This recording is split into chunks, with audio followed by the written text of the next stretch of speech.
မင်္ဂလာပါရှင်အပတ်စဉ်ဗုဒ္ဓဟူးညသတင်းတင်ဆက်မှုအစီအစဉ်ကနေပြန်လည်ကြိုဆိုလိုက်ပါတယ်ဒီကနေ့ညမှာတော့စစ်ကောင်စီတပ်ဖွဲ့တွေကပြည်သူတွေကိုအတင်းအဓမ္မဖမ်းဆီးတာတွေလှုပ်ဆောင်နေတဲ့တည်င်း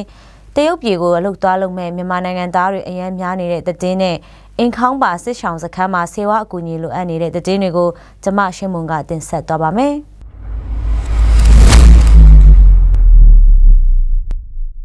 ရှမ်းပြည်မြောက်ပိုင်းလာရှိုးဒေသကပြည်သူတွေကိုစစ်ကောင်စီတပ်ဖွဲ့တွေကအတင်းအဓမ္မဖမ်းဆီးကရဲစခန်းတွေမှာဖမ်းဆီးခေါ်ဆောင်ထားတာတွေပြုလုပ်နေတယ်လို့ပြည်သူတို့ပြောပြချက်အရသိရပါတယ်။စစ်ကောင်စီရဲ့ဖမ်းဆီးမှုထဲမှာကချင်လူမျိုးတွေနဲ့တအောင်းလူမျိုးတွေအတိအကပါဝင်ပြီးတော့ဖမ်းဆီးထားတဲ့ပြည်သူတွေကိုရဲစခန်းတွေမှာထိန်းသိမ်းထားတယ်လို့သိရပါတယ်။လာရှိုးဒေသအတွင်းမှာဟိုတယ်နဲ့ပြည်သူတွေနေအိမ်အထိလိုက်လံဖမ်းဆီးနေပြီးတော့ဖမ်းဆီးထားတဲ့ပြည်သူတွေကိုပြန်လည်ကယ်ထုတ်ဖို့အတွက်သက်ဆိုင်ရာလူကြီးတွေနဲ့ညှိနှိုင်းပြီးစစ်ကောင်စီတွေတောင်းတဲ့ငွေပမာဏပေးနိုင်မှပြန်လွတ်ပေးတယ်လို့သိရပါတယ်။လိုင်းကားဆွဲနေတဲ့ကချင်လူမျိုးကားဆရာတွေကိုလည်းလိုက်လံဖမ်းဆီးနေပြီးငွေညစ်တောင်းယူမှုတွေပြုလုပ်နေတယ်လို့ပြည်သူတို့ကပြောပါတယ်။စစ်ကောင်စီတပ်တွေဟာအခုလိုအပြစ်မဲ့ပြည်သူတွေကိုဖမ်းဆီးတာတွေလုပ်နေတာဟာတလနီးပါးကြာလာပြီဖြစ်ပြီးဖမ်းဆီးထားတဲ့သူတွေကိုစစ်ဆေးမြင်မြန်မှုတွေလှုပ်ဆောင်ကအပြစ်ရှိတယ်လို့ယူဆသူတွေကိုတော့စစ်တပ်ဖက်ခေါ်သွားပြီးတော့တချို့တွေကိုတော့ရဲစခန်းမှာဖမ်းဆီးထားတယ်လို့သိရပါတယ်။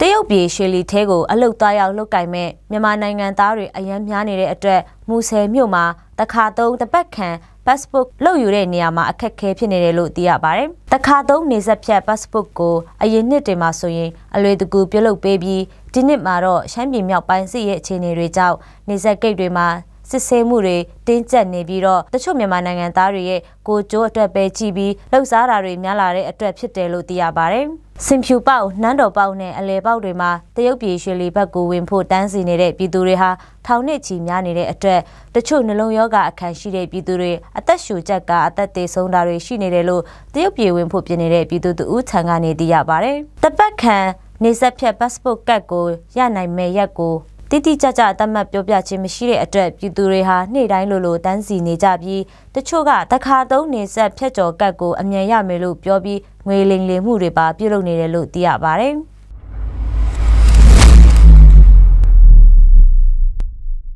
အင်ခေါင်းပါစစ်ဆောင်စခန်းမှာနာမကျန်းဖျားနာသူတွေအတွက်ဆေးဝါးပြက်လက်တာတွေကြောင့်ဆေးကုသဖို့အကျက်သေးဖြစ်နေတယ်လို့ဆေးပေးခန်းဝန်ထမ်းတွေထံကသိရပါတယ်။၎င်းစစ်ဆောင်စခန်းမှာဆေးဝါးတွေကိုလူမှုကူညီရေးအတင်းအဖွဲ့ KBC HPA လိုအဖွဲ့အစည်းတွေကအတိအကကူညီပေးနေတာရှိပေမဲ့နိုင်ငံရေးအခြေအနေအမျိုးမျိုးနဲ့လမ်းခရီးခက်ခဲတွေကြောင့်ဆေးဝါးတွေပြက်လက်သွားတဲ့အခြေအနေရှိနေတယ်လို့သိရပါတယ်။စစ်ဆောင်စခန်းအတွင်းဖျားနာသူတွေထဲမှာကလေးငယ်တွေပိုများပြီးအဲ့ဒီကလေးငယ်တွေဟာဝမ်းပြက်ဝမ်းလျှောနဲ့ချောင်းဆိုးတာတွေအဖြစ်များနေတယ်လို့သိရပါတယ်။၎င်းစစ်ဆောင်စခန်းဟာဆေးရုံနဲ့လည်းအလံဝေးရုံတာမကပြည်သူတွေကလည်းဆေးကုသခံယူဖို့ငွေကြေးအကျက်တေးတွေကြောင့်ဆေးကုသဖို့အလွန်ခက်ခဲနေတယ်လို့သိရပါတယ်။